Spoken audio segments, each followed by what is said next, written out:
கர்த்தர் பெரிய காரியங்களை செய்கிறவராக இருக்கிறார். இன்றைக்கு ஒரு புதிய தலைப்பின் கீழே நம்ம செய்தியை கேட்க இருக்கிறோம். கொரிந்து சபை. 1 கொரிந்தியர் 2 கொரிந்தியர் என்பது அந்த கொரிந்து சபைக்கு எழுதப்பட்ட ஒரு கடிதம். ஆங்கிலத்தில் எபிஸ்டல்ஸ் அப்படின்னு சொல்லுவாங்க. எபிஸ்டல்ஸ் சொன்னா கடிதங்கள் அப்படின்னு அர்த்தம்.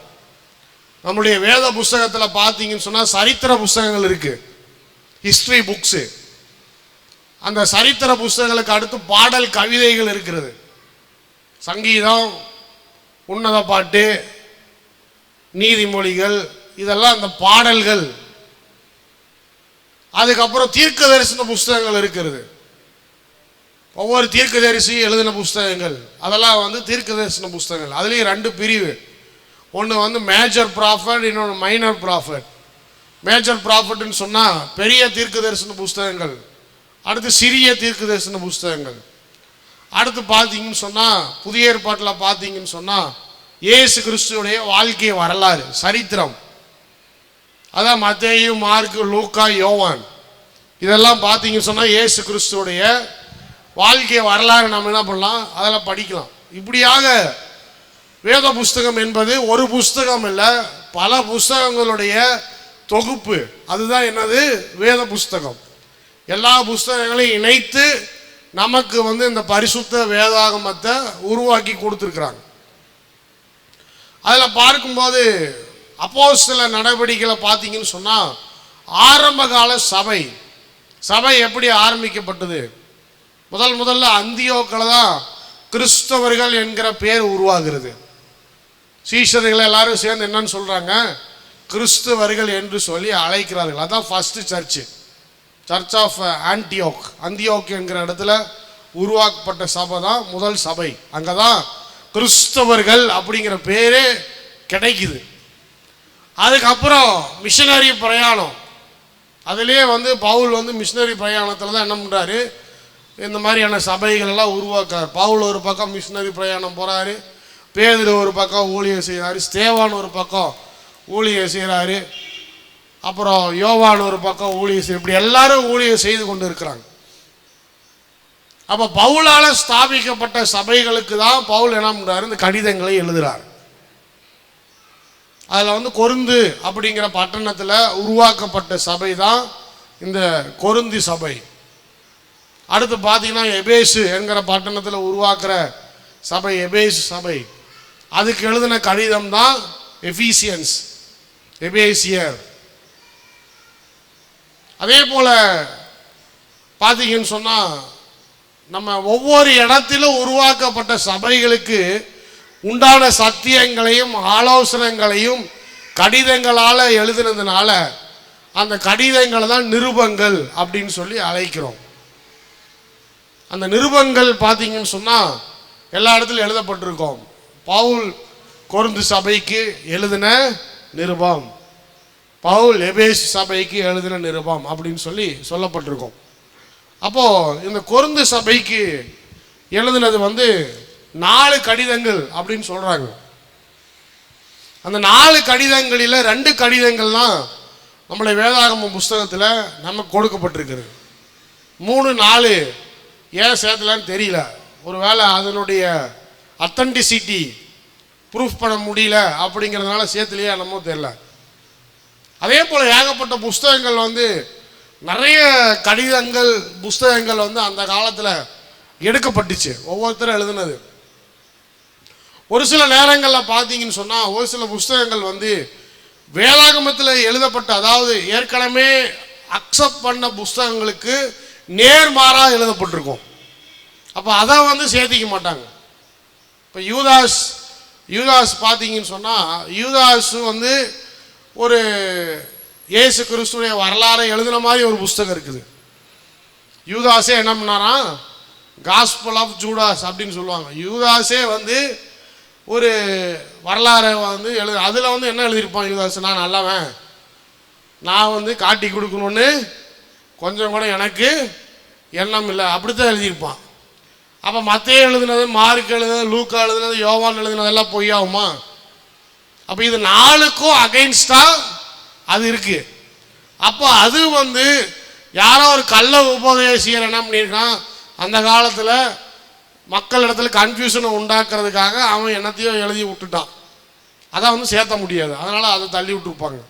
அந்த மாதிரி அநேக புஸ்தகங்கள் வந்து ஒன்று ஏற்கனவே இருக்கிற சத்தியத்துக்கு நேர்மாறான உபதேசங்களை சத்தியங்களை போதிக்கிறனால அந்த புஸ்தகங்களை நாம் சேர்த்தி கொள்வது இல்லை.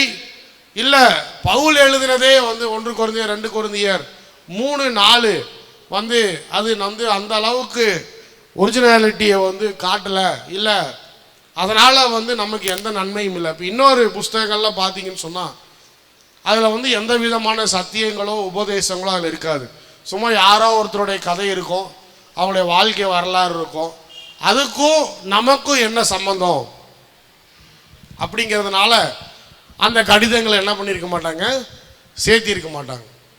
ஆனால் 1 கொரிந்தியர் 2 கொரிந்தியரில் சபைக்கு உண்டான பல ஆலோசனைகள், குடும்பத்துக்கு உண்டான ஆலோசனைகள், சத்தியங்களை நம்மளால் என்ன பண்ண முடியும், பார்க்க முடியும். ஹிஸ்டாரிக்கா இந்த சபைக்கு இதெல்லாம் வந்து இவர் சொன்னார், இதெல்லாம் செய்தார் அப்படின்னு சொல்லி நம்மளால் என்ன பண்ண முடியும், சரித்திர ரீதியாகவும் நம்மளால் என்ன பண்ண முடியும், ப்ரூஃப் பண்ண முடியும். அதனால தான் 1 கொரிந்தியர் 2 கொரிந்தியர் நம்முடைய வேத புஸ்தகத்தில் சேர்க்கப்பட்டிருக்கிறது. முதலாவது கொரிந்து பட்டணம் அப்படிங்கிற பட்டணத்தை குறித்து பார்ப்போம். இந்த கொரிந்து பட்டணம் என்பது நல்ல ஒரு பணக்காரர்கள், நம்ம ஆங்கிலத்தில் சொல்லுவோம் காஸ்மோபாலிட்டன் சிட்டி அப்படின்னு சொல்லுவோம். அப்படின்னு சொன்னால் பலதரப்பட்ட பல மொழி பேசுகிற ஜனங்கள் சேர்ந்து வாழக்கூடிய ஒரு நகரம் அப்படிங்கிறதான் காஸ்மோபாலிட்டன் சிட்டி. அது வந்து பல, இப்போ நம்ம வந்து ஒரு பெங்களூர் எடுத்துக்கிறோமே, ஒரு சென்னை எடுத்துக்கலான்னு சொன்னால் பெங்களூரில் வந்து வெறும் தமிழ்காரங்க மட்டும் இல்லை, ஹிந்தி பேசுகிறவங்க இருக்கிறாங்க, மலையாளம் பேசுகிறவங்க இருக்கிறாங்க, தெலுங்கு பேசுகிறவங்க இருக்கிறாங்க, ஏன் வெளிநாட்டிலேருந்து வந்து தங்குறவங்க இருக்கிறாங்க. அதே போல் ஒரு சென்னை எடுத்துக்கிட்டால் ஒரு பெரிய நகரம். அப்போ அதே போல் கொரிந்து வந்து அந்த காலத்தில் பார்த்தீங்கன்னு சொன்னால் நல்ல ஒரு வியாபார நகரமாய் இருந்தது. நல்ல பணக்காரர்கள் வாழுகிற ஒரு பட்டணமாய் அது வந்து இருந்தது. அடுத்தது சொல்லணும்னு சொன்னால் அந்த கொரிந்துடைய கலாச்சாரங்கள் எப்படி இருந்ததுன்னு சொன்னால் கிரேக்க ரோம கலாச்சாரத்தை உள்ளடக்கியவைகளாய் இருந்தது. இயேசு கிறிஸ்து ஊழியம் செய்த இடத்துலலாம் பார்த்தீங்கன்னு சொன்னால் அங்கே யூதருடைய கலாச்சாரம் தான். எருசலேமு, சமாரியா இங்கெல்லாம் பார்த்தீங்கன்னு சொன்னால் பெரும்பாலும் யூதர்களுடைய கலாச்சாரத்தில் அவங்க எல்லாம் அவங்களுடைய ஆதிக்கம் தான் அதிகமாக இருக்கும். ஆனால் இந்த கொரிந்து பட்டணத்தில் பார்த்தீங்கன்னு சொன்னால் யூதர்களை விட கிரேக்கர்கள் என்ன பண்ணுறாங்க, அதிகமாக இருக்கிறாங்க. அப்போ சிலை வழிபாடுன்னு சொல்லும்போது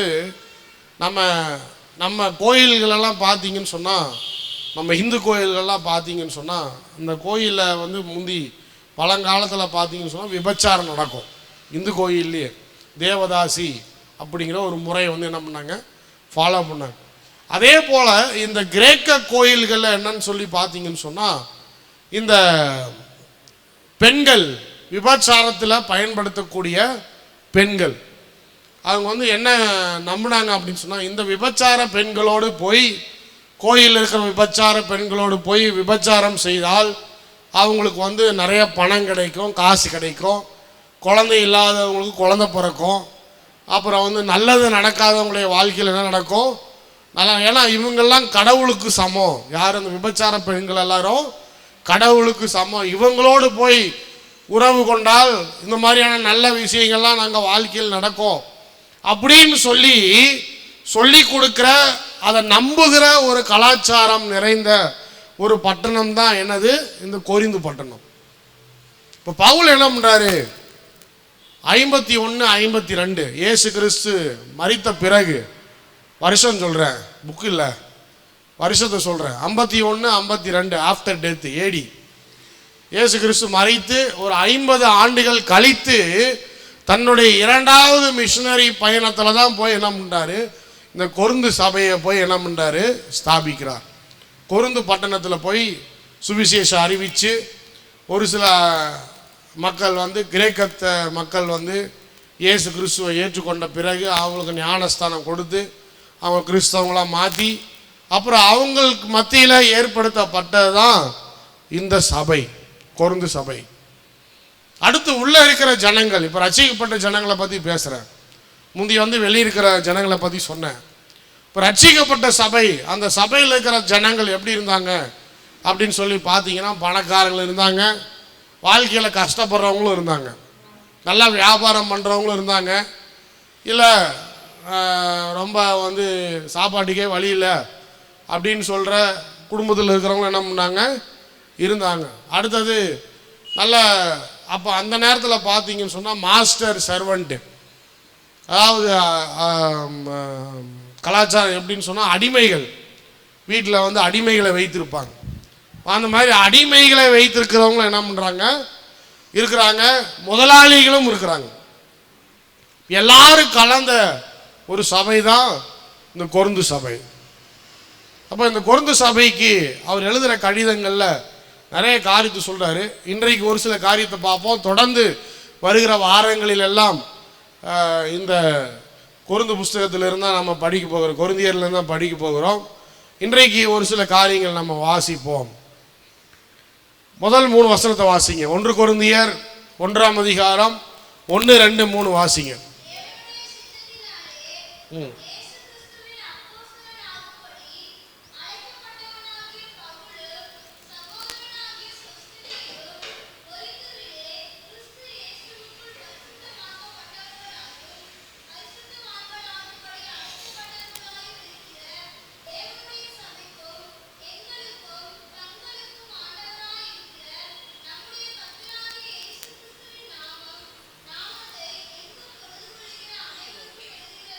இப்போ எல்லாத்தையும் பாருங்கள். இந்த ஆரம்பிக்கும் போது என்ன பண்ணுறாரு, இவர் தான் எழுதுகிறார், பவுல் தான் எழுதுகிறார் அப்படிங்கிறத கிளியராக என்ன பண்ண முடியும், இந்த 3 வசனங்களிலே நம்ம என்ன பண்ண முடியும், பார்க்க முடியும். எல்லா பவுலுடைய கடிதங்கள் பார்த்தீங்கன்னு சொன்னால் முதலாவதாக அவர் ஆரம்பிக்கிற விதம் எப்படி இருக்குன்னு சொன்னால், முதல்ல ஒரு கிரீட்டிங்ஸு, இயேசு கிறிஸ்துவினால் நான் உங்களை வாழ்த்துகிறேன், நீங்கள் எல்லாம் நலமாய் இருப்பீர்கள் என்று நான் அறிகிறேன் அப்படின்னு சொல்லி என்ன பண்ணுவார். முதலாவதாக அவர் எல்லாரும் என்ன பண்ணுவார், கிறிஸ்துவுக்குள் எல்லாரும் என்ன பண்ணுவார், வாழ்த்துவார். வாழ்த்தின பிறகு அப்படியே என்ன பண்ணுவோம்னு சொன்னால் 6ஆம் வசனம் 7ஆம் வசனத்துக்கு போவோம். உங்களுக்கு அளிக்கப்பட்ட தேவ கிருபைக்காக நான் உங்களை குறித்து எப்பொழுதும் என் தேவனை ஸ்தோத்தரிக்கிறேன். அப்படியே நீங்கள் யாதொரு வரத்திலும் குறைவில்லாதவர்களாய் நம்முடைய கர்த்தராகிய இயேசு கிறிஸ்து வெளிப்படுவதற்கு காத்திருக்கிறீர்கள். என்ன சொல்றாரு, யாதொரு வரத்திலும் குறைவில்லாதவர்களாய் நீங்கள் இருக்கிறீர்கள் அப்படின்னு சொல்றாரு. ஆங்கில வேதாகமத்தில் வாசிக்கும் போது you do not lack any spiritual gift அப்படின்னு சொல்லி போடப்பட்டிருக்கிறது. அப்போ கொருந்து சபை என்பது பரிசுத்த ஆவியை பெற்று பரிசுத்த ஆவியின் வரங்களிலே கிரியை செய்கிற ஒரு சபையாக இருந்தது. அல்லேலூயா. இப்போ நல்லா பார்க்கணும். இன்றைக்கு ரொம்ப முக்கியமான ஒரு தலைப்பில் நம்ம பார்க்க போகிறோம். இப்போ பரிசுத்த ஆவி ஒரு சபையில் கிரியை செய்கிறார். பரிசுத்த ஆவியினுடைய அபிஷேகம், வரங்கள் இதெல்லாம் ஒரு சபையில் கிரியை செய்துன்னு சொன்னால் அந்த சபையில் பிரச்சனை இருக்குமா இருக்காதா சொல்லுங்க? இருக்கக்கூடாது, ஆனால் இருக்குது. அதான் கொருந்து சபையில் இருக்கிற பிரச்சனை. நிறைய நேரங்களில் நம்ம நினைக்கிறோம் பரிசுத்த ஆவியின் வரங்களை பெற்றவர்கள், பரிசுத்த ஆவியை நாம் பெற்றிருக்கிறோம், அவருடைய வரங்களை பெற்றிருக்கிறோம், அவருடைய கிரியைகளில் நம்ம கிரியை செய்கிறவங்களா இருக்கிறோம் அப்படின்னு சொன்னால் நம்ம எல்லாத்துலேயும் நல்லா இருக்கிறோமா, பர்ஃபெக்டாக இருக்கிறோமா, நம்மகிட்ட எந்த குறைவும் இல்லையா நம்மள்ட்ட எந்த பிரச்சனையும் இல்லையா அப்படின்னு சொல்லி பார்த்தீங்கன்னு சொன்னால், இந்த சபை வந்து ஒரு நல்ல உதாரணம். இவங்களுக்கு எல்லாருக்குமே பரிசுத்த ஆவியின் கிரியை இருந்துச்சு, பரிசுத்த ஆவியின் வரம் இருந்துச்சு, எல்லாம் இருந்துச்சு. அந்நிய பாஷை பேசுகிறாங்க, தீர்க்க தரிசனம் சொல்கிறாங்க, சுகம் அளிக்கிற வரம் கூட இருந்துச்சு, எல்லாம் செஞ்சுட்டு இருக்கிறாங்க. ஆனால் சண்டை போட்டுக்கிட்டு இருக்கிறாங்க. அல்லேலூயா.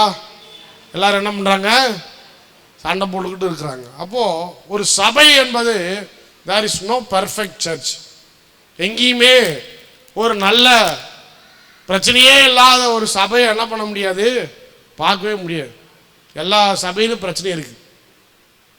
யோவான் 7 சபைக்கு எழுதும்போது 7 சபையிலையும் இருக்கிற பிரச்சனை என்ன பண்ணுறாரு சொல்கிறார். நல்லதையும் சொல்கிறாரு, கெட்டதையும் சொல்கிறார். இதை மாற்றுங்கன்னு சொல்கிறார். அப்போ எங்கே போனாலும் கொஞ்சம் நல்லது இருக்கும், கொஞ்சம் கெட்டது இருக்கும். ஐயோ இந்த கெட்டது இருக்குது, அதனால் நான் வேறு சர்ச்சுக்கு போகிறேன் அப்படின்னு வேறு சர்ச்சுக்கு போனால், அங்கேயும் அங்கே போனால் அப்புறம் அதான் தெரியும் அங்கே இருக்கிற பிரச்சனை உங்களுக்கு. இதுக்கு பழைய சர்ச்சே பரவாயில்லையாட்டு இருக்குது அப்படின்னு நினைப்பீங்க. அப்புறம் அங்கேருந்து அங்கே போனால், அப்போ இது எல்லாம் ஒரு பக்கம் இருந்தாலும் இந்த கொரிந்து சபையில் வந்து ஆவிக்குரிய வரங்கள் இன்றும் கிரியை செய்து கொண்டு தான் இருக்கிறது. இப்போ ஒன்று நல்லா புரிஞ்சுக்கணும். அதனால் ஸ்பிரிச்சுவல் கிஃப்ட்னு ஏன் சொல்கிறோம் அப்படின்னு சொன்னால், இந்த ஸ்பிரிச்சுவல் கிஃப்ட் வந்து இம்பர்ஃபெக்ட் பீப்புள், அவங்க வந்து இப்போ நம்ம வந்து யாரும் பர்ஃபெக்ட் கிடையாது. நம்ம எல்லாரும் ஏதோ ஒன்றில் குறைவுள்ளவங்கள தான் இருப்போம். ஆனால் அதன் மத்தியிலும் பரிசுத்த ஆவியானவர் என்ன பண்ணுறாரு, நமக்கு வரங்களை கொடுத்து நம்மை ஊழியத்தில் பயன்படுத்துகிறார். அதான் நல்லா பார்க்க முடியும். ஒருத்தருக்கு சுகம் அளிக்கிற வரம் இருக்கும், நல்லா போய் ஹீலிங் மினிஸ்ட்ரிலாம் பண்ணுவாங்க. திடீர்னு பார்த்தீங்கன்னா கொஞ்ச நாள் கழித்து அவர் விழுந்து போயிட்டாரு அப்படிங்கிற செய்தியை நம்ம கேட்போம். என்னடா போன வாரம் தான் மீட்டிங்லாம் என்ன பண்ணார், எல்லாரையும் சுகப்படுத்திகிட்டு இருந்தார், எல்லா இதெல்லாம் பண்ணிட்டாங்க, இந்த வாரம் இப்படி நியூஸ் சொல்கிறாங்களே அப்படின்னு சொல்லி பார்த்தீங்கன்னு சொன்னால், வரங்களுக்கும் இதுக்கும் சம்மந்தம் இல்லை. இப்போ கொரிந்து சபையில் பார்த்தீங்கன்னு சொன்னால் வரங்கள் இருந்தது, பரிசுத்த ஆவியானவர் கிரியை செய்து கொண்டிருந்தார். பரிசுத்த ஆவியின் வரங்களிலே எல்லாரும் நிறைந்தவர்களாக இருந்தார்கள், எந்த குறைவும் இல்லை. ஆனால் சபையில் ஏகப்பட்ட பிரச்சனைகள் இருந்தது. அந்த பிரச்சனைகள் எல்லாவற்றையும் ஒன்றொன்றாக என்ன பண்ணுறாரு பவுல், என்ன பண்ணுறாரு, அந்த பிரச்சனையை குறித்த காரியங்களை அவர் பேசுகிறார். முதலாவது பிரச்சனை நான் சொன்ன பிரகாரம் என்னன்னு சொன்னால், சபைக்குள்ள இருக்கிற விசுவாசிகளுக்குள்ள பிரிவினவாதம் என்பது ரொம்ப அதிகமாய் காணப்பட்டது. ஃபஸ்ட்டு இந்த கொரிந்து சபைக்கு அவர் சொன்ன ஆலோசனை என்னன்னு சொன்னால், அவர் சொல்ல போகிற காரியம் என்னன்னு சொன்னால், இப்படி எல்லாரும் ஒவ்வொரு பக்கம் என்ன பண்ணிக்கிறீங்க, எல்லாரும் பிரிந்து இருக்கிறீர்களே அப்படின்னு சொல்றாரு. 10ஆம் வசனத்திலிருந்து வாசிப்போம். சகோதரரே, நீங்கள் எல்லாரும் ஒரே காரியத்தை பேசவும் பிரிவினைகள் இல்லாமல் ஏக மனதும் ஏக யோசனையும் உள்ளவர்களாய் சீர் பொருந்தி இருக்கவும் வேண்டும் என்று நம்முடைய கர்த்தராகிய இயேசு கிறிஸ்துவின் நாமத்தினாலே உங்களுக்கு புத்தி சொல்லுகிறேன். முதலாவது சொல்ற ஒரு காரியம் என்னன்னு சொல்லி பார்த்தீங்கன்னு சொன்னா, எல்லாரும் எப்படி இருக்க வேண்டும், ஏக மனதோடு ஏக யோசனை உள்ளவர்களாய் சீர் பொருந்தி இருக்க வேண்டும் என்று நான் சொல்லுகிறேன். எல்லாரும் ஒன் மைண்டு, ஒரே மனதோடு ஏக சிந்தனை உள்ளவர்களாய் இருக்க வேண்டும் அப்படின்னு சொல்லி சொல்றார். அப்போ என்றைக்குமே ஒரு பிரிவினவாதத்தை கொண்டு வருகிறவன் யாருன்னு சொன்னா சாத்தான். குடும்பத்திலும் பிரிவினவாதத்தை கொண்டு வரவன் சாத்தான். எனக்குமே பிரிவினையை விதைக்கிறவங்கள என்ன பண்ணக்கூடாது, நம்ம ஆதரிக்கவே கூடாது. நம்முடைய வாழ்க்கையில் பிரிவினவாதத்தை விதைக்கிறவங்கள ஆதரிக்கவே கூடாது. இப்போ மிகப்பெரிய பிரச்சனை பாருங்களா, பரிசுத்த ஆவியில் நிரம்பிக்கிறாங்க, பரிசுத்த ஆவியின் அபிஷேகத்தை பெற்றவங்களா இருக்கிறாங்க, பரிசுத்த ஆவியில கிரியை செய்கிறாங்க, ஆவியின் வரங்கள் அவங்களுக்கு கொடுக்கப்பட்டிருக்கிறது. எல்லாம் இருந்தும் அவங்களுக்குள்ள என்ன இல்லை, ஒற்றுமை இல்லை. ஒவ்வொருத்தரும் ஒவ்வொரு பக்கம் ஏதாவது ஒரு காரியத்தை செய்யலாம் அப்படின்னு சொன்னால், ஒரு ஆள் ஒன்று சொல்லும், இன்னொரு ஆள் இன்னொன்று சொல்லும், இன்னொரு ஆள் இன்னொன்று சொல்லும். ஒரு ஆளை நிறுத்தினா இன்னொரு ஆள் நான் வரமாட்டேன்னு ஓடி போயிடும். இன்னொரு ஆளை பார்த்தா அது இப்படிங்க அப்படிங்க, இப்படியா பார்த்து பார்த்து பார்த்து எல்லாரும் ஒவ்வொரு பக்கம் என்ன பண்ணிட்டாங்க, ஒவ்வொரு பக்கம் இந்த மாதிரி ஆயிட்டாங்க. 12ஆம் வசனம், உங்களில் சிலர் நான் பவுலை சேர்ந்தவன் என்றும், நான் அப்போலோவை சேர்ந்தவன் என்றும், நான் கேபாவை சேர்ந்தவன் என்றும், நான் கிறிஸ்துவை சேர்ந்தவன் என்று சொல்லுகிறபடியால் நான் இப்படி சொல்லுகிறேன். வாசிங்க. கிறிஸ்து பிரிந்திருக்கிறாரா? பவுலா உங்களுக்காக சிலுவையில் அறையப்பட்டான். பவுலின் நாமத்தினாலே ஞானஸ்தானம் பெற்றீர்கள். ஒருவனும் சொல்லாதபடிக்கு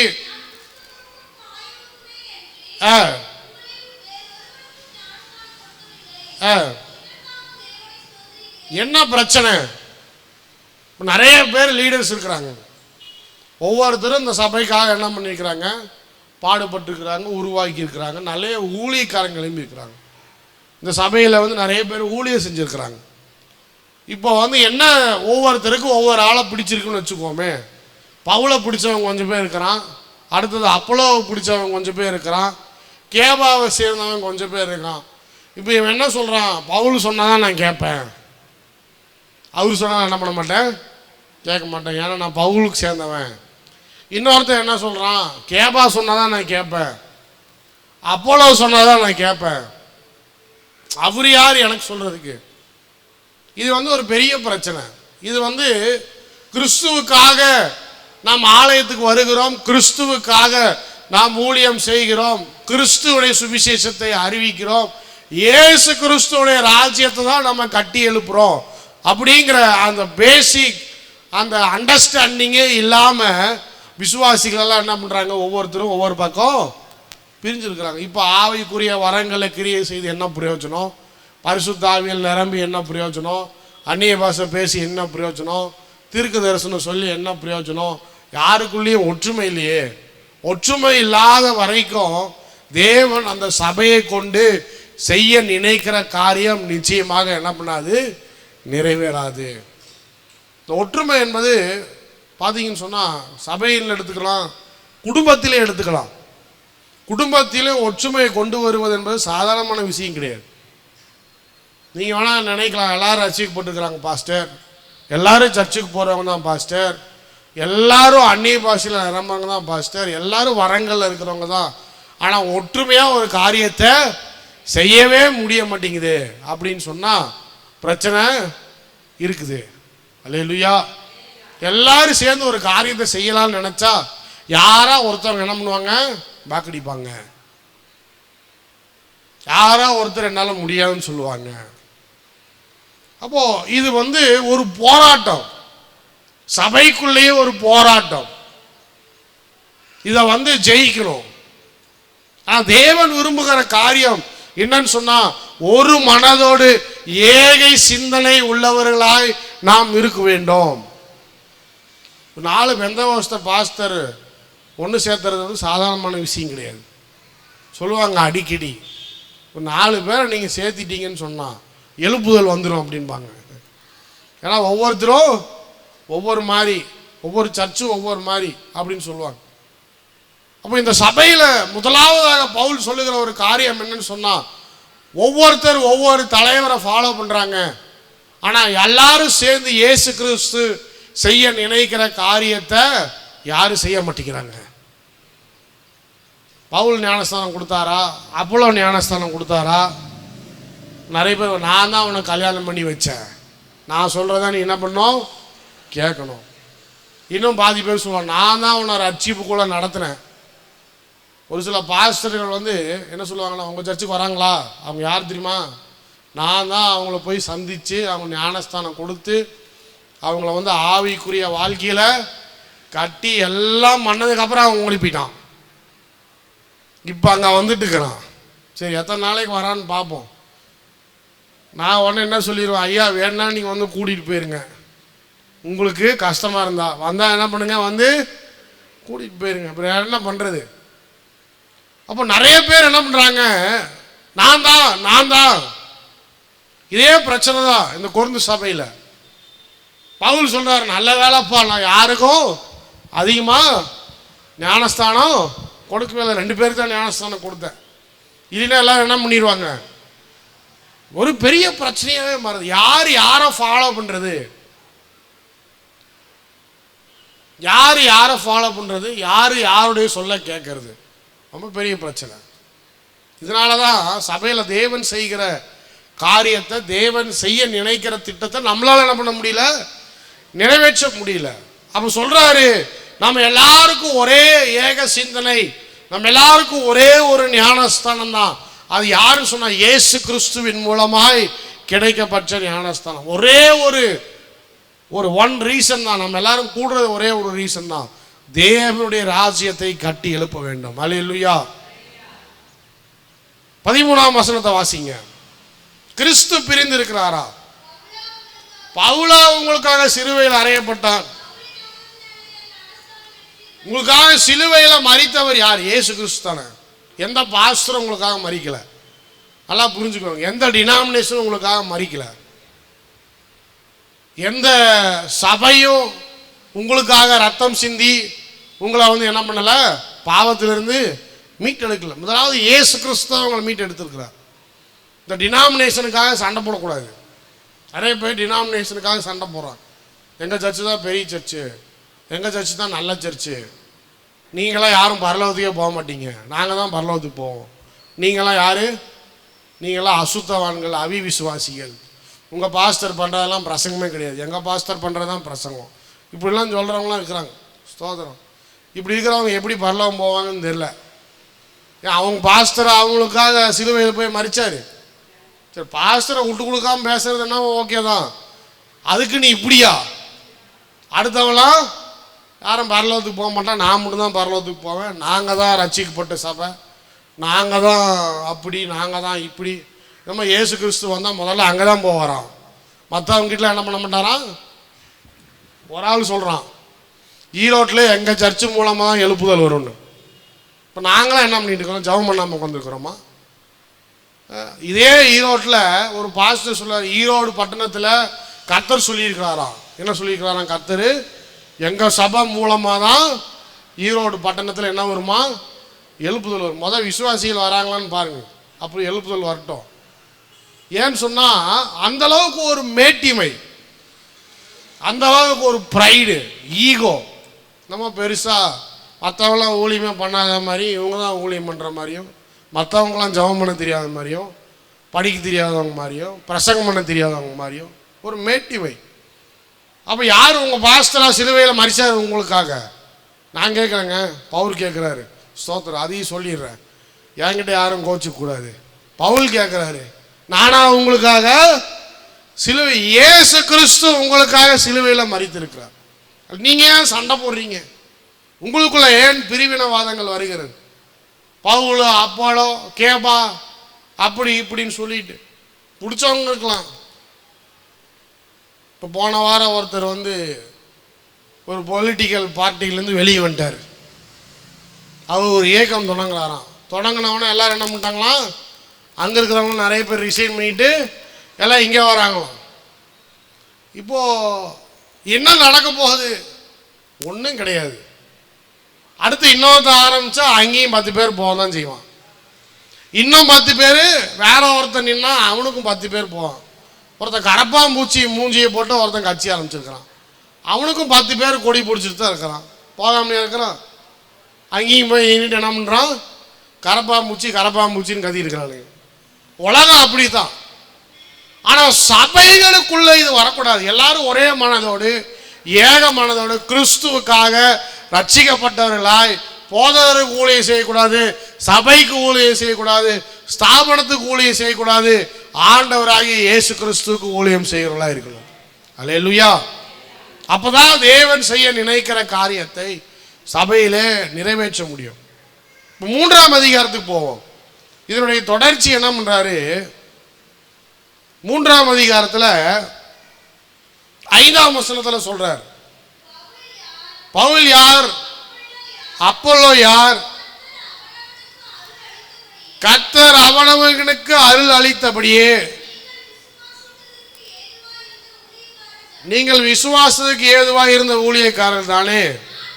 நான் நட்டேன், அப்போலோ நீர் பாய்ச்சினான், தேவனே விளைய செய்தார். அப்படி இருக்கிற நடுகிறனாலும் ஒன்றுமில்லை, நீர் பாய்ச்சுகிறனாலும் ஒன்றுமில்லை, விளைய செய்கிற தேவனாலே எல்லாம் ஆகும். அல்லேலூயா. அடுத்து 8 வாசிங்க. 8 வாசிங்க. மேலும் நடுகிறவனும் நீர் பாய்ச்சுகிறவனும் ஒன்றாய் இருக்கிறார்கள், அவனவன் தன் தன் வேலைக்கு தக்கதான கூலியை பெறுவான். அல்லேலூயா. நம்ம எல்லாரும் யாருக்காக உழைக்கிறோம், யாருக்காக பாடுபடுறோம்? தேவனுடைய ராஜ்யத்துக்காக பாடுபடுறோம். பவுல் விதை போட்டாரு, அப்போல தண்ணி ஊத்துனாரு. இன்னொருத்தர் உரம் கூட போட்டிருக்கலாம், இன்னொருத்தர் வெட்டி கூட விட்டுருக்கலாம், என்னமோ. ஆக மொத்தத்தில் எல்லாரும் எந்த எண்ணத்தோட ஊழியம் செய்கிறாங்க? தேவன் அவங்களுக்கு கொடுத்துருக்கிற தகுதிக்கு ஏற்ற மாதிரி, அவங்களுக்கு கொடுக்கப்பட்டிருக்கிற அழைப்புக்கு ஏற்ற மாதிரி தாங்கள் சபைக்கு உண்டான காரியத்தை அவர்கள் செய்கிறார்கள். நீங்கள் எந்த மனசோடு இருக்கணும்?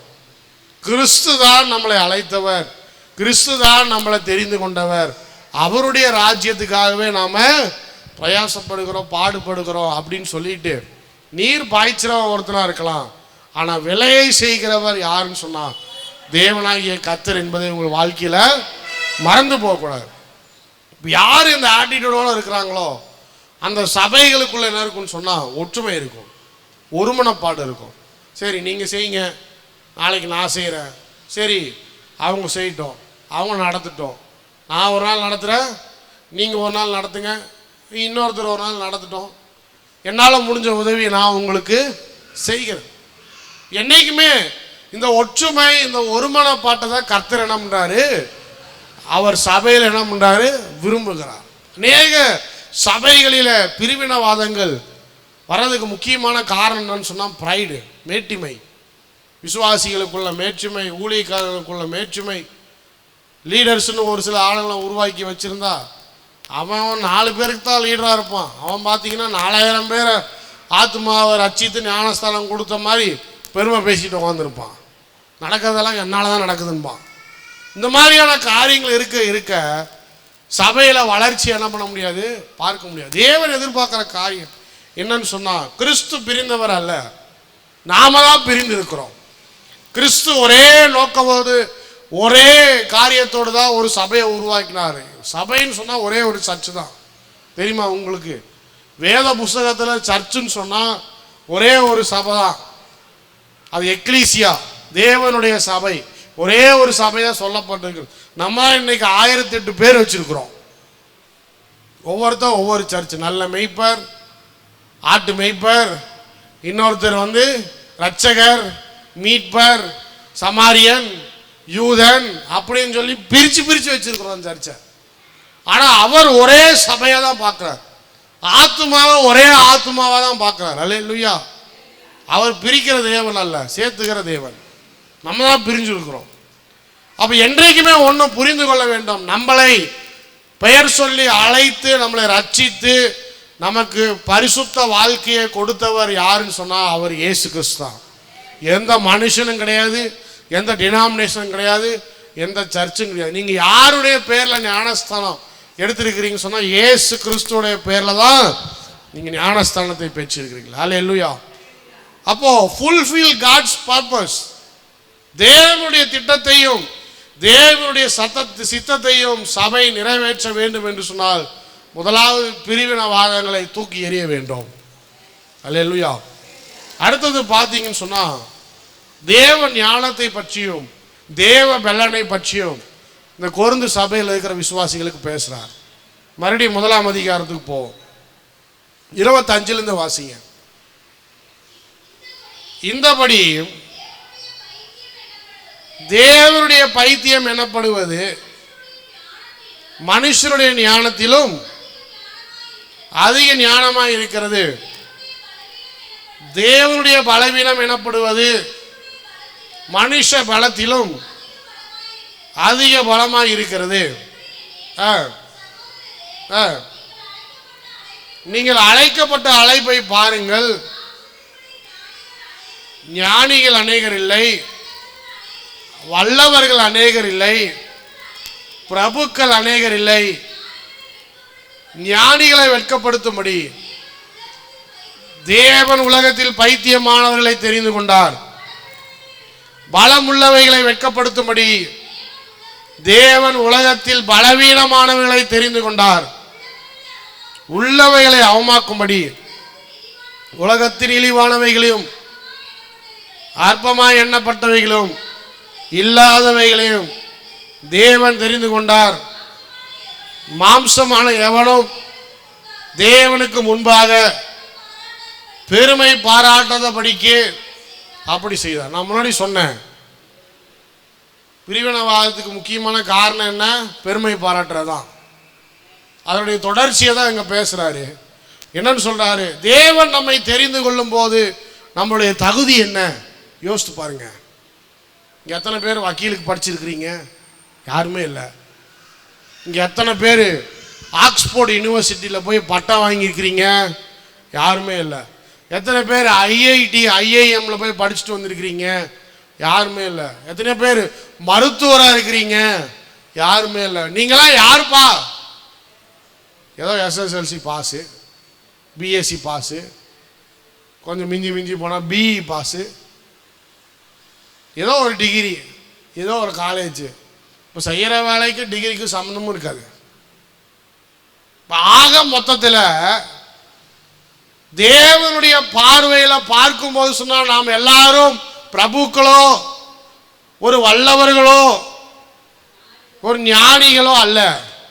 ஆனால் தேவன் நம்மை தெரிந்தெடுத்திருக்கிறார். தேவனுடைய சபையாய் கர்த்தர் உங்களை அழைத்திருக்கிறார். அல்லேலூயா சொல்லுங்க. சபைன்னு சொல்லும் போது நல்லா புரிஞ்சுக்கணும், கட்டடம் கிடையாது.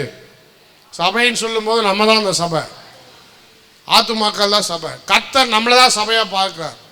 அப்ப நீங்க அழைக்கப்பட்ட அழைப்புல எப்படி அழைக்கப்பட்டிருக்கிறீர்கள்? நீங்களாம் யாரும் பெரிய அப்படியே இன்டெலிஜென்ட் பீப்புளோ பெரிய அந்த மாதிரி இந்த மாதிரி டேலண்ட் உள்ள ஆட்கள் யாரும் கிடையாது. எல்லாரும் சாதாரணமான மக்கள் தான். ஏன் கர்த்தர் உங்களை தெரிந்தெடுத்திருக்கிறார்? நல்லா புரிந்து கொள்ளுங்க. தேவனுடைய ஞானத்தினால் உங்களை நிரப்புவதற்காக. தேவனுடைய ஞானம் ஏன் கொடுக்கப்படுகிறது அப்படின்னு சொன்னா, அப்பதான் கர்த்தர் என்ன பண்றாரா? ஞானிகளை வெட்கப்படுத்தும்படி தேவன் உலகத்தில் பைத்தியமானவர்களை தெரிந்து கொண்டார்.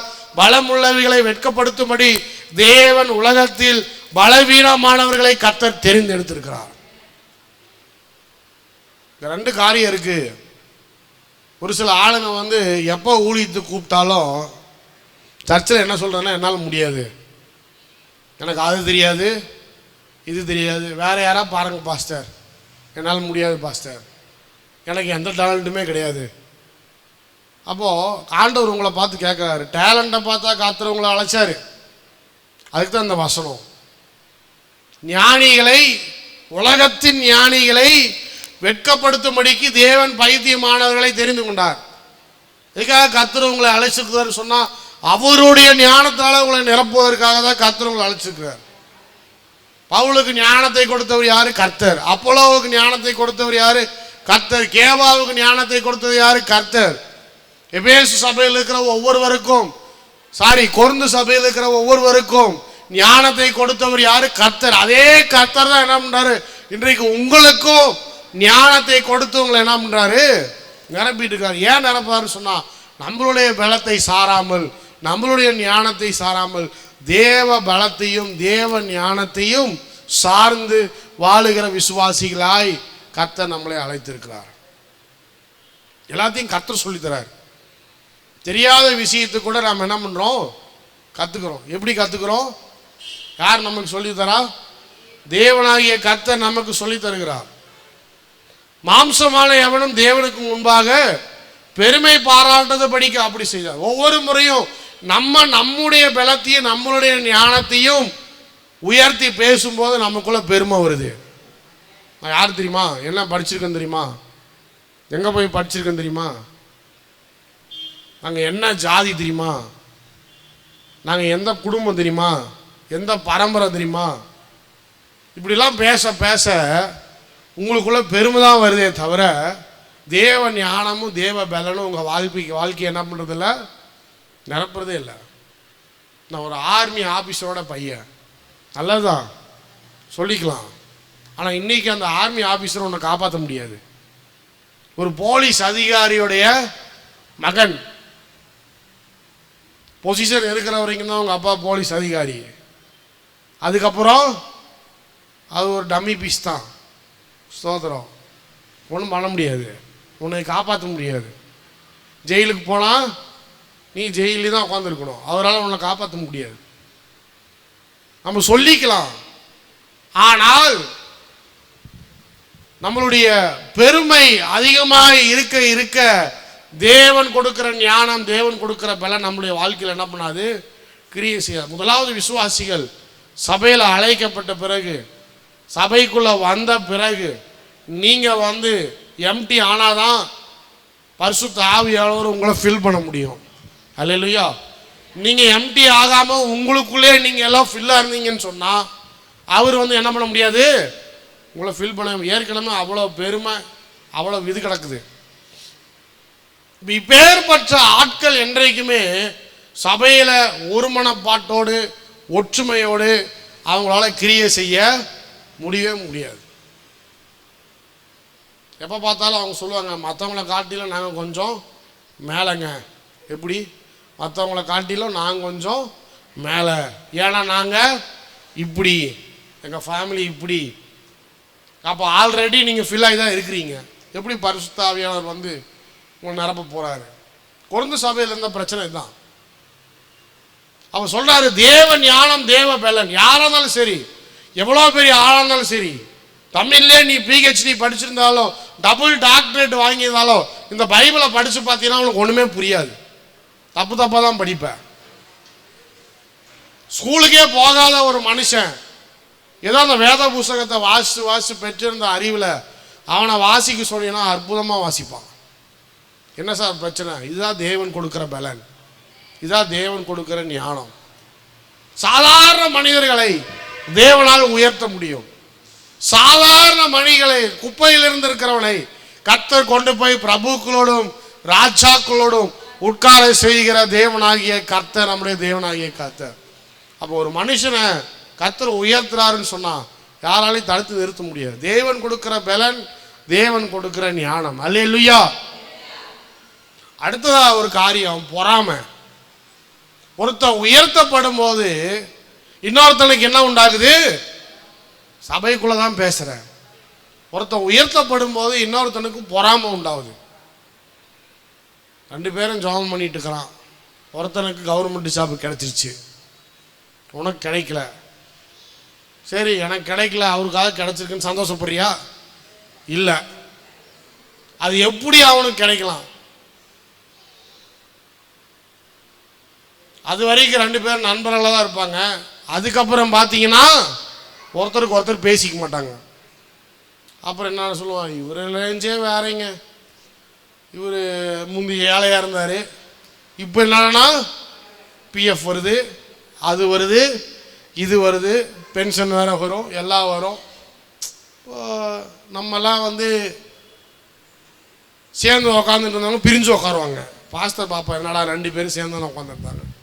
இன்றைக்கி ஒருத்தன் முன்னாடி உட்காரான், ஒருத்தர் பின்னாடி உட்காரு. இங்கே யாரும் கோச்சிக்காதீங்க, சும்மா தான் சொல்கிறேன். இதிலலாம் பாதி யூகத்தில் பேசுவேன், ஆனால் அது உண்மையாக இருந்தாலும் இருக்கலாம், நமக்கு தெரியாது. கடைசியில் குத்திருச்சுன்னு வச்சுக்கோங்க, ஸ்தோத்திரம், பரிசுத்த ஆவியான்ட்ட மன்னிப்பு கேட்டுக்குங்க. நிறைய பேர் என்ன பண்ணுவாங்க, நல்லா அந்யோன்யமாக இருப்பாங்க, ஐக்கியமாக இருப்பாங்க, நல்லா ஃப்ரெண்ட்ஷிப்பாக இருப்பாங்க, நல்லா பேசுவாங்க, பழகுவாங்க. ஆனால் திடீர்னு பார்த்தா எனக்கும் அவனுக்கும் சம்மந்தம் இல்லாத மாதிரி நடந்துட்டு இருக்கோம். ஓஹோ, அப்போ என்ன உண்டாயிருச்சு? ஒரு விசுவாசிக்கு இன்னொரு விசுவாசிக்கும் பொறாமை உண்டாயிருச்சு. ஒரு விசுவாசி வாழ்க்கையில் முன்னேறும் போது இன்னொரு விசுவாசி பார்த்து என்ன பண்ணுறான்? பொறாமப்படுறான். சபைக்கு வெளியே பொறாமல் இருக்கலாம், ஆனால் சபைக்குள்ளே என்ன இருக்கக்கூடாது? பொறாமல் இருக்கக்கூடாது. நம்ம எல்லாம் ஆண்டவரால் அழைக்கப்பட்டிருக்கிறோம். எல்லாரும் தேவ பலனை பெற்றிருக்கிறோம், தேவ ஞானத்தை பெற்றிருக்கிறோம். அவனை உயர்த்துகிற கர்த்தர் உன்னையும் உயர்த்துவார். ஏன் உயர்த்தப்படாமல் போறேன்னு சொன்னா அவன் மேல இருக்கிற பொறாமையினால்தான் நீ இன்னும் உயர்த்தப்படாமல் இருக்கிற. ஒருத்தரை கர்த்தரை ஆசீர்வதிக்கும் போது நீயும் முழு மனசோடு அவனை ஆசீர்வதி. அல்லேலூயா. ஸ்தோத்திரம். அவனுக்காக சந்தோஷப்படு. ஒருத்த வீடு கட்டிட்டானா, அம்மாளுங்க பாருங்க, இதுக்காகவே எல்லாரையும் கூப்பிடுறது கிடையாது. ஏன் எல்லாரையும் கூப்பிடக்கூடாது? எல்லாரும் கூப்பிட்டா வாழ்த்துறவன் யாரு? ஆமாம், இது ஒரு பிரச்சனையாக போகுது. அந்த எண்ணமே வரக்கூடாது. ஏன்னு சொன்னால், ஒருத்தருக்காக ஒருத்தர் என்ன பண்ணணும்? சந்தோஷப்படணும். ஒருத்தருக்காக ஒருத்தர் என்ன பண்ணணும்? ஜெபம் பண்ணணும். ஒருத்தருக்காக ஒருத்தர் அவங்க உயர்த்தப்பட வேண்டும், அவங்க ஆசீர்வதிக்கப்படும். கர்த்தர் அவங்க நல்லா வச்சிருக்கணும், அவங்க பிள்ளைகளை உயர்த்தணும், பாக்கியமும் நன்மையும் உண்டாயிருக்க வேண்டும். ஸ்தோத்திரம் பிரதர், ஸ்தோத்திரம் சிஸ்டர். ஆண்டவர் உங்களை ஆசீர்வதிக்கிறார், நல்லது. உங்களுக்காக நான் ஜெபம் பண்ணுறேன். இன்னும் ஆண்டவர் உங்களை பெருக செய்யணும், ஆசீர்வதிக்கப்படணும். யாராவது சொல்கிறாங்க நம்ம சர்ச்சில், இல்லை மற்ற சர்ச்சில், அவிவிசுவாசி கூட வாழ்க வளமுடன், இன்னும் 100 ஆண்டு வாழா கோடா கோடியாக வளர்ந்து பெருகியதான் சொல்கிறான், சொல்லிட்டு போகிறான். ஆனால் நம்மால் இருக்கிறான் பாருங்க, ஐயோ ஏன்டா போனோம், ஏன்டா இவனை கூப்பிட்டோம், இந்த மாதிரி தான் ஆகி போயிடுது. என்னைக்குமே தேவ ஞானத்தில் தேவ பலனில் நம்ம கிரியை செய்ய வேணும்னு சொன்னால் நல்லா புரிஞ்சுக்கணும். நம்மளுடைய கிரியை இல்லை, நம்மளுடைய ஞானம் இல்லை, நம்மளுடைய பலன் அல்ல, தேவனுடைய காரியத்தினாலே தேவனுடைய கிருபையினாலே நாம் எல்லாரும் ஆசீர்வதிக்கப்படுகிறோம், நாம் எல்லாரும் உயர்த்தப்படுகிறோம். அல்லேலூயா. தேவ கிருபை, காட்ஸ் கிரேஸ், தேவனுடைய இரக்கம், காட்ஸ் மெர்சி, இது ரெண்டையும் மறந்து போகவே கூடாது நம்முடைய வாழ்க்கையில். இதை மறந்து போனீங்கன்னு சொன்னால் உங்களுக்குள்ள ப்ரைடு உண்டாகும். நான் என்பது அதிகமாய் வளர ஆரம்பிக்கும். என்றைக்குமே அது அழிச்சிரும். என்றைக்குமே நம்மளுடைய கனத்தையும் நம்மளுடைய மகிமையும் நம்ம ஆண்டவருக்கு கொடுத்து பழகணும். அல்லேலூயா, அல்லேலூயா. அடுத்தது 26ஆம் வசனத்தை பார்க்கும்போது என்ன சொல்றாரு? உங்கள் அழைக்கப்பட்ட அழைப்பை பாருங்கள், மாம்சத்தின்படி. ஓகே, தொடர்ந்து வாசிப்போம். 27 வாசிச்சிட்டோம். ஞானிகளை வெட்கப்படுத்தும்படி தேவன் உலகத்தில் பைத்தியமானதை தெரிந்து கொண்டார், பழமொழிகளை வெட்கப்படுத்தும்படி தேவன் உலகத்தில் பலவீனமானவர்களை தெரிந்து கொண்டார், உள்ளவைகளை அவமாக்கும்படி உலகத்தில் இழிவானவைகளும் அற்பமாய் எண்ணப்பட்டவைகளும் இல்லாதவைகளையும் தேவன் தெரிந்து கொண்டார். மாம்சமான எவனும் தேவனுக்கு முன்பாக பெருமை பாராட்டதுபதிக்கு அப்படி செய்தார். அந்தபடியே 30ஆம் வசனம், நீங்கள் அவராலே கிறிஸ்து இயேசுவுக்கு உட்பட்டிருக்கிறீர்கள், எழுதியிருக்கிறபடி மேன்மை பாராட்டுகிறவன் கர்த்தரை குறித்து மேன்மை பாராட்டத்தக்கதாக அவராலே தேவன் நமக்கு ஞானமும் நீதியும் பரிசுத்தமும் மீட்பும் ஆனார். ஒருத்தர் பெருமை பாராட்டணும்னு சொன்னா கிறிஸ்துவை குறித்து பெருமை பாராட்ட வேண்டும். ஒரு விசுவாசியினுடைய வாழ்க்கையில் ரொம்ப முக்கியம். நம்ம யாரா வேணாலும் இருக்கலாம், ஆனால் ரட்சிக்கப்பட்ட பிறகு, கர்த்தர் நம்மளை அழைத்த பிறகு எல்லா பெருமையும் எல்லா கனத்தையும் யாருக்கு கொடுக்கணும்? ஆண்டவருக்கு கொடுத்து பழகணும். அல்லேலூயா. நாங்கள் இந்த மாதிரி இருந்தோம், கர்த்தர் எங்களை ரட்சித்தார், எங்களை வச்சிருக்கிறாரு. வந்த பிறகு உங்கள் பெருமையே பேசிட்டு கூடாது. அடுத்து யாருக்கு மரியாதை கொடுக்கணும்? நம்ம தேவனுக்கு மரியாதை கொடுக்கணும், ஆண்டவரை பெருமையாக சொல்லணும். எப்படி இந்த காரியத்தை செய்தீங்க? கர்த்தர் எங்களை செய்ய வைத்தாருங்க, ஆண்டவர் எங்களுக்கு உதவி செய்தார், ஆண்டவர் எங்களுக்கு ஞானத்தை கொடுத்தார். எங்களால் உண்டானது அல்ல, இதெல்லாம் யாரால் உண்டானது? ஒரு விசுவாசி தன்னுடைய வாழ்க்கையில் இந்த ஆட்டிடியூடோடு இருக்கும்போது நிச்சயமாகவே கர்த்தர் அவனை உயர்த்துவார். நீங்கள் உங்களை உயர்த்தாமல் கர்த்தரை உயர்த்தும் போது நிச்சயமாகவே நீங்கள் உயர்த்தப்படுவீர்கள். ஆமென், அல்லேலூயா. நான் படித்தேன், பிரயாசப்பட்டேன், எக்ஸாம் எழுதினேன், இவ்வளவு மதிப்பெண்கள் வரும்னு யாரும் கனவுல கூட நினச்சி பார்க்கலாம். ஆனால் இதை செய்தது யாரு? கர்த்தர். நாங்கள் பெண் பார்த்தோம், மாப்பிள்ளை பார்த்தோம், வரன் பார்த்தோம், அங்கேயும் தேடினோம். நல்ல ஒரு பெண்ணை, நல்ல ஒரு மகனை எங்கள் வீட்டில் குமாரனா குமாரத்தியா மாற்றினது யாரு? கர்த்தர். எங்களால் உண்டானது அல்ல, இது தேவனால் உண்டானது. தேவன் தான் காரியத்தை செய்தார். நிறைய வேலை தேடினேன், எதுவுமே செட் ஆகலை. ஆனால் ஒரு கம்பெனியில் கர்த்தர் எனக்கான ஒரு வாசலை திறந்து கொடுத்தார். என்னை போல் டேலண்ட் உள்ளவன் நிறைய பேர் இருக்கான், என்னை காட்டிலும் டேலண்ட் உள்ளவன் நிறைய பேர் இருக்கான்.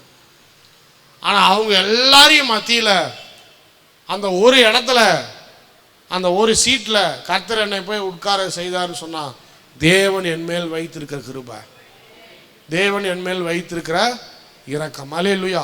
யார் தங்களுடைய வாழ்க்கையில் தேவனை அக்னாலேஜ் பண்ண ஆரம்பிக்கிறார்களோ, தேவனாகிய கர்த்தர் உங்களை அநேகர் மத்தியில் கொண்டு போய் பெரியவனாய் கர்த்தர் உங்களை உயர்த்துவார். அல்லேலூயா, அல்லேலூயா. அடுத்து பார்க்கும்போது 2ஆம் அதிகாரத்தில் 9ஆம் வசனத்திலிருந்து வாசிங்க.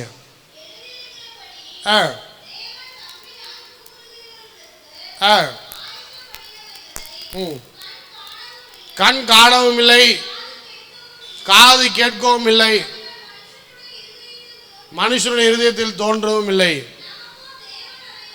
நமக்கோ தேவன் அவைகளை ஆவியினாலே வெளிப்படுத்தினார்.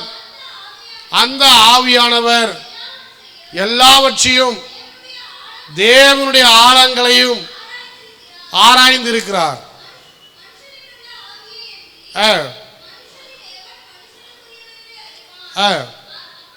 அப்படி போல தேவனுடைய ஆவியை அன்றி ஒருவனும் தேவனுக்குரியவைகளை அறிய மாட்டான். நாங்களோ உலகத்தின் ஆவியை பெறாமல் தேவனால் எங்களுக்கு அருளப்பட்டவைகளை அறியும்படிக்கு தேவனிடத்திலிருந்து புறப்படுகிற ஆவியை பெற்றோம். பார்த்தீங்கன்னு சொன்னா, ஆவியினால் நடத்தப்பட்டவர்களாய் நாம் இருக்க வேண்டும். அல்லேலூயா. பரிசுத்த ஆவியானவர் எதுக்கு கொடுக்கப்படுகிறது, ஸ்பிரிச்சுவல் கிஃப்ட்ஸ் எதுக்கு கொடுக்கப்படுகிறது அப்படின்னு சொல்லி பார்த்தீங்கன்னு சொன்னா, தேவனு குறித்த காரியங்களை நமக்கு போதிப்பதற்காக, ஆண்டவரை குறித்த ரகசியங்களை நமக்கு வெளிப்படுத்துவதற்காக. அதனாலே பரிசுத்த ஆவியானவர் என்ன பண்றாரு, பரிசுத்த ஆவியினால் நம்மளை நிரப்பி வரங்களிலே கிரியை செய்ய கர்த்தர் உதவி செய்கிறார். அநேகர் ஆவிக்குரிய வரங்களை ஏன் பெற்றிருக்கிறோம் அப்படின்னு தெரியாமலே சபைகள் இருக்கிறாங்க. நான் சொன்னேன், கொரிந்து சபையில் ஆவிக்குரிய வரங்களுக்கு பஞ்சமே இல்லை. எல்லாரும் தீர்க்கதரிசனம் சொல்கிறாங்க, எல்லாரும் பார்த்தீங்கன்னு சொன்னால் அந்நிய பாஷையில் நிரம்புகிறாங்க, எல்லாரும் பார்த்தீங்கன்னு சொன்னால் நிறைய வரங்களிலே ஒவ்வொருத்தரும் நிரம்பி இருக்கிறாங்க. ஆனால் எதற்காக கொடுக்கப்படுகிறத வரங்கள், யாருக்காக கொடுக்கப்படுகிறது அப்படின்னு சொன்னால், தேவனை குறித்த காரியங்களை அறிந்து கொள்வதற்காக, தேவனை குறித்த ரகசியங்களை பெற்றுக்கொள்வதற்காக, நம்ம பெருமை பாராட்டுறதுக்காக இல்லை. நிறைய பேர் பாருங்க, எனக்கு வர வேணும்னு ஜெபம் பண்ணுங்க பாஸ்டர் சொல்லுவாங்க. ஜெபம் பண்ணி பண்ணி என்ன பண்ணோம், அவங்களுக்கு வரம் கிடைச்சிரும். சரி, வரம் கிடைச்ச பிறகு என்ன பண்ணோம், சபையில் உட்கார்ந்து சபைக்கு ஆண்டவர் என்ன சொல்கிறாரோ, சபையினுடைய திட்டம் என்னமோ அதை நிறைவேற்றதுக்கு பாடு பண்ணோம். இப்போ வரத்தை வாங்கின உடனே இவர் ஒரு இவாஞ்சலிஸ்டாக மாறிடுவார். என்னைக்கு வர வந்துச்சோ அன்னையிலேருந்து சர்ச்சுக்கே வரமாட்டான். பார்த்தா போகிற இடத்துலலாம் அவங்க நோட்டீஸ் பார்க்க முடியும், பெருசாக அவர் போட்டோவை போட்டு தேவனுடைய வரம் பெற்ற ஊழியக்காரர். அப்போ வரம் வாங்குறதே எதுக்காக, நிறைய பேர் ஸ்பிரிச்சுவல் கிஃப்ட்ஸை எதுக்கு தேடுறாங்கன்னு சொன்னால், அவங்க பெரிய ஆள் ஆகணுங்கிறதுக்காக தான் தேடுறாங்க. நிறைய பேர் இங்கேருந்து ஆப்பிரிக்காவுக்கு போகிறாங்க. இந்த ஆப்பிரிக்காவில் பார்த்தீங்கன்னு சொன்னால் ஒரு விதமான சாத்தான், ஒரு ஏற்கனவே இந்த பிசாசுகள்லாம் இருக்குது ஆப்பிரிக்காவில். அங்கே தான் விச்சு கிராஃப்ட்டு, இந்த செத்து போனவங்களோட பேசுறது, ஸ்பிரிட்டில், அதாவது யார் அந்த ஸ்பிரிட் வேர்ல்டுன்னு சொல்லுவாங்கள்ல, ஸ்பிரிட் வேர்ல்டு, அந்த மாதிரியான காரியங்கள்லாம் இந்த ஆப்பிரிக்காவில் நிறைய பேர் நம்புகிறாங்க. அப்போ சர்ச்சிலே பார்த்தீங்கன்னு சொன்னால் இந்த மாதிரியான வெறும் பிரசங்கம், வெறும் ஜபம், நல்ல போதனைகள், இதெல்லாம் காட்டிலும் ஆப்பிரிக்கன்ஸ் ரொம்ப விரும்புகிற காரியம் என்னன்னு சொன்னால், நல்லா ரொம்ப நடக்க முடியாத காரியம்லாம் அவங்க சர்ச்சில் நடக்கணும் அப்படின்னு சொல்லி எதிர்பார்க்குறாங்க. இப்போ சாத்தா என்ன பண்ணுறான், பரிசுத்த ஆவியை போலவே அநேக அசுத்த ஆவிகள் சபைக்குள்ள கிரியை செய்ய விட்டுட்டான். அந்த அசுத்த ஆவிகள்லாம் என்ன பண்ணுதுன்னு சொன்னால், செத்து போனவங்களுடைய கான்டாக்ட் டீட்டெயில்ஸ் சொல்கிறது, அவங்களோட பேசுறது, அப்புறம் இந்த மாதிரியான பிலிசூனியம், இந்த ஏவல், இந்த மாதிரியான காரியத்தை கொடுத்து வெளிப்பாடு கொடுக்கறது, இப்படி பண்ணுறது அப்படி பண்ணுறது, இதெல்லாம் சர்ச்சுக்குள்ளேயே ஆரம்பிச்சிட்டாங்க. நிறைய நடக்குது. நிறைய பேர் பார்க்குறாங்க, ஓ இதெல்லாம் ரொம்ப பெரிய காரியமாக இருக்கே, இதெல்லாம் பார்த்தா ரொம்ப, அதாவது யாரும் செய்ய முடியாத ஒரு காரியமாக இருக்கு, இதெல்லாம் நம்ம கற்றுக்கிட்டு வந்தால் இந்தியாவில் என்ன பண்ணிடலாம், நம்ம பெரிய ஆள் ஆயிடலாம். நிறைய பேர் நம்மளை கூப்பிடுவாங்க, மீட்டிங் போடுவாங்க, நம்மளை பயன்படுத்துவாங்க. ஒரு சிலருக்கு காசு பார்க்கணும், நிறைய பணம் வரும், போகிற இடத்துலலாம் நமக்கு நிறைய பணம் கொடுப்பாங்க. அப்படிங்கிற ஒரு காரியத்துக்காக இங்கேருந்து நிறைய பேர் போய் அங்கே போய் உட்காந்து யாரெல்லாம் இதை ஆப்பிரிக்காவில் செஞ்சுட்டு இருக்கிறாங்களோ, அவங்களுடைய சர்ச்சிலெல்லாம் செஞ்சுட்டு இருக்கிறாங்களோ, அந்த சர்ச்சுக்கு போய் அந்த பாஸ்டர்கிட்ட என் தலையில் கையை வைங்க, கையை வச்சு உங்களுக்கு இருக்கிற இதே வரத்தை எனக்கு கொடுங்க அப்படின்னு சொல்லி போய் தவமாக தவறிந்து இந்த வரத்தை என்ன பண்ணுறாங்களாம், போய் வாங்கிட்டு இங்கே வராங்களாம். வந்த பிறகு என்ன நடக்குதுன்னு பார்த்தீங்கன்னா, நல்லா பிரசங்கம் பண்ணிட்டு இருந்த பாஸ்டரு இதுவரைக்கும் நல்லா பிரசங்கம் பண்ணிட்டு இருந்திருப்பாரு. அடுத்த வாரம் பார்த்தீங்கன்னா வித்தியாசமான ஆளாக மாறிடுவார். திடீர்னு ஒரு ஆளை கூப்பிட்டு, உன்னை பற்றி சொல்கிறேன் பாரு அப்படின்னு சொல்லி, உங்கள் தாத்தா இவர், உங்கள் பாட்டை இவர் அங்கே செத்து போனார், இங்கே செத்து போனார், இங்கே அடக்கம் பண்ணி வச்சுருக்குறாங்க, அப்படி இப்படின்ட்டு எல்லாம்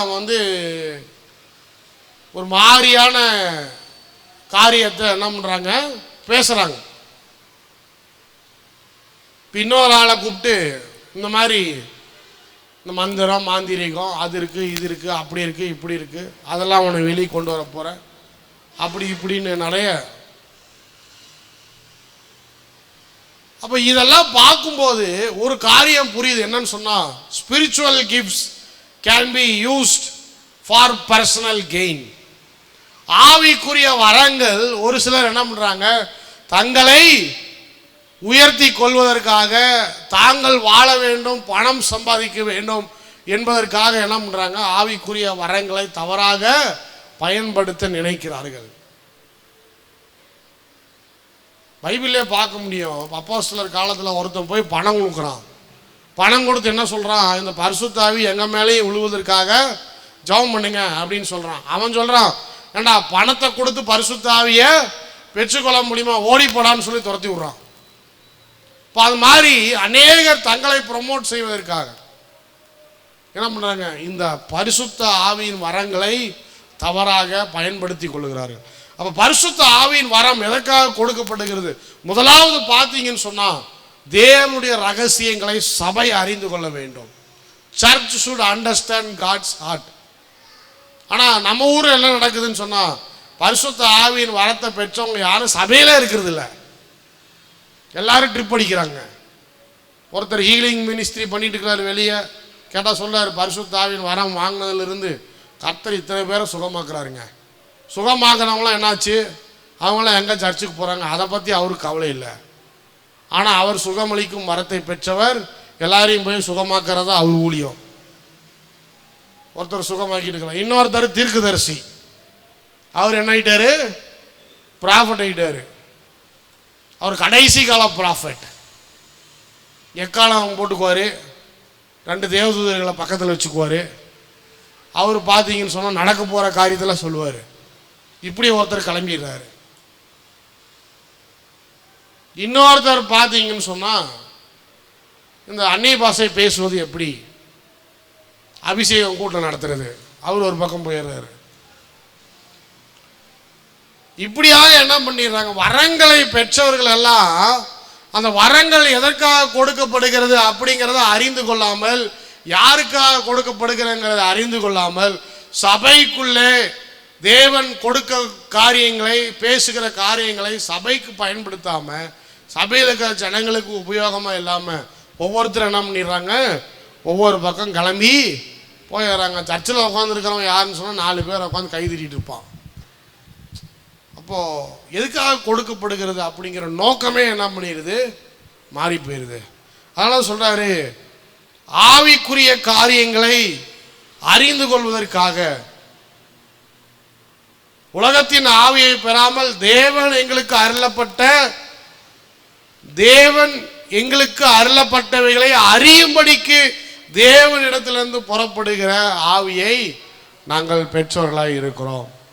அப்போது எல்லாரும் ஆவியில் நிரம்புறது ஆண்டவருடைய தேவன் நமக்கு கொடுத்துருக்கிற கிருபை, தேவன் நமக்கு கொடுத்துருக்கிற கிஃப்ட்டு. ஆவியின் வரங்கள் நம்ம பெற்றிருக்கிறோம். பெற்ற பிறகு என்ன பண்ணோம், நம்ம சபைக்கு திரும்ப கொடுக்கணும். அல்லேலூயா. தேவனுடைய ராஜ்யத்தை சபையில் முதலாவது நிறைவேற்றணும். வெளியே நிறைவேற்றதை காட்டிலும் சர்ச்சுக்கு யூஸ்ஃபுல்லாக இருக்கணும், சபைக்கு உபயோகப்படுத்தணும். நீங்கள் யாராவது சுகம் நீங்கள் ஜெபம் பண்ணி யாருக்காவது சுகம் பெற்றாங்க அப்படின்னு சொன்னால் அவங்கள முதல்ல ஆலயத்துக்கு கொண்டு வரணும். அல்லேலூயா. ஆலயத்துக்கு கொண்டு வரணும். அடுத்தது யாருக்கு குறித்த வெளிப்பாடை கர்த்தர் கொடுத்துருக்கிறாரு அப்படின்னு சொன்னால் அந்த வெளிப்பாடை கொண்டு போய் அவங்களுக்கு சொல்லி அவங்கள அழைத்து கொண்டு வரணும், அவங்களுக்காக ஜெபம் பண்ணணும். பல காரியங்களை கர்த்தர் என்ன பண்ணியிருக்காரு, சபையில் கொடுத்துருக்கிறார். எல்லாரும் தனித்தனியாக ஆளாளுக்கு ஒவ்வொரு ஊழியத்தை ஆரம்பிச்சுக்கிட்டு இன்னைக்கு ஊழியத்துக்கு பஞ்சமே இல்லை, ப்ரேயர் குரூப்புக்கு பஞ்சமே இல்லை. நான் முத்தம்பாளையத்துக்கு வந்து பார்த்தேன்னு சொன்னால் முத்தம்பாளையத்தில் எல்லாரும் ஒவ்வொருத்தரும் ஒவ்வொரு வீட்டில் ஜெபம் பண்ணிட்டு இருக்கிறாங்க. அங்கே போகிறவங்க இங்கேயும் போகிறாங்க, இங்கே போகிறவங்க அங்கேயும் போகிறாங்க. இப்படி எல்லாம் எல்லாரும் ஆளாளுக்கு ஒரு ஜபக்குழு. ஜபக்குழுவுக்கு என்னவே இல்லை, பஞ்சமே இல்லை. ஆளாளுக்கு ஒவ்வொரு ஜபக்குழு. ஆனால் இத்தனை ஜபக்குழுவை வச்சு என்ன சாதிச்சோம் நம்ம கேட்டு பாருங்க. ஒன்றுமே சாதிக்கல. என்னத்தை நம்ம மாற்றிருக்கிறோம், இந்த முத்தம்பாளையம் பகுதியில் என்னத்தை மாற்றிருக்கிறோம், ஒன்றுமே மாற்றி எல்லாம் சும்மா உட்காந்து ஜெபம் பண்ணிட்டு இருக்கிறோம். திங்கக்கிழமை அங்கே, செவ்வாய்க்கிழமை இங்கே, புதன்கிழமை அங்கே, வியாழக்கிழமை அங்கே, வெள்ளிக்கிழமை இங்கே. இதில் ஒவ்வொரு ஆள் ஒரு ப்ராஃபிட்டு, ஒரு ஹீலிங் மினிஸ்டரு, அப்புறம் ஒரு ப்ரேயர் வாரியர் எல்லாம் போட்டுக்க வேண்டியதுதான். நம்மளே போட்டுட்டு உட்காந்துக்க வேண்டியதுதான். ஜெபம் பண்ண ஆளுக்கே ஜெபம் பண்ணிட்டு இருக்க வேண்டியது. அப்படியே தான் பண்ணிட்டு இருக்கு. எல்லா ஊழியமும் அப்படித்தான் இருக்கு. தேவன் செய்ய நினைக்கிற காரியங்கள், தேவனுடைய திட்டம் என்ன, தேவன் எதை வெளிப்படுத்த நினைக்கிறார், அதை யாரும் அறிந்து கொள்வது கிடையாது. எல்லாரும் ஆளாளுக்கு ஒரு வரத்தை பெற்றுக்கிட்டு ஆளாளுக்கு ஒரு ஊழியத்தை ஸ்டார்ட் பண்ணிக்கிறது, அவ்வளோதான். கர்த்தர் என்னையும் பயன்படுத்துகிறார், அதில் வேற எல்லாத்தையும் சொல்லிக்கிறது. என்னை எப்படி பயன்படுத்துகிறாருன்னு பாருங்க, அப்படி பயன்படுத்துகிறார், இப்படி பயன்படுத்துகிறார். எல்லாம் தனித்தனியாக பயன்படுத்துறது என்ன பிரயோஜனம்? நம்ம எல்லாரும் சேர்ந்து தேவன் செய்ய நினைக்கிற காரியத்தை செய்யும் போதுதான் தேவனுடைய சபை என்ற நோக்கம் நிறைவேறும். எழும்பி நிற்போம். முதலாவது பிரிவினவாதத்தை பற்றி சொன்னேன். அடுத்தது தேவன் கொடுக்கிற ஞானம், தேவன் கொடுக்கிற பலனை பற்றி சொன்னேன். அடுத்தது தேவனுடைய ஆவியை பெற்றவர்களாய், தேவனுடைய ரகசியத்தை அறிந்தவர்களாய், சபைக்காக ஊழியம் செய்வர்களாய் இருக்க வேண்டும்னு சொன்னேன். இதெல்லாம் பவுல் இந்த 3 அதிகாரங்களில் அவங்களுக்கு சொன்ன போதனைகள். இதே போதனைகள் தான் இன்றைக்கு சபைக்கு கர்த்தர் சொல்லுகிறார். வரங்களை பெற்றவர்கள், ஆவிக்குரிய வரங்களிலே கிரியை செய்கிறவர்கள் முதல்ல பிரிவினவாதத்தை உடைக்கணும்.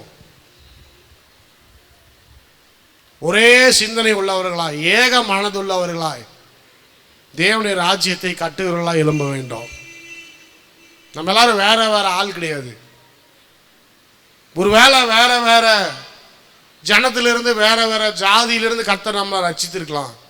ஆனால் இப்போ எல்லாரும் ஆண்டவருடைய பிள்ளைகளா இருக்கிறோம்.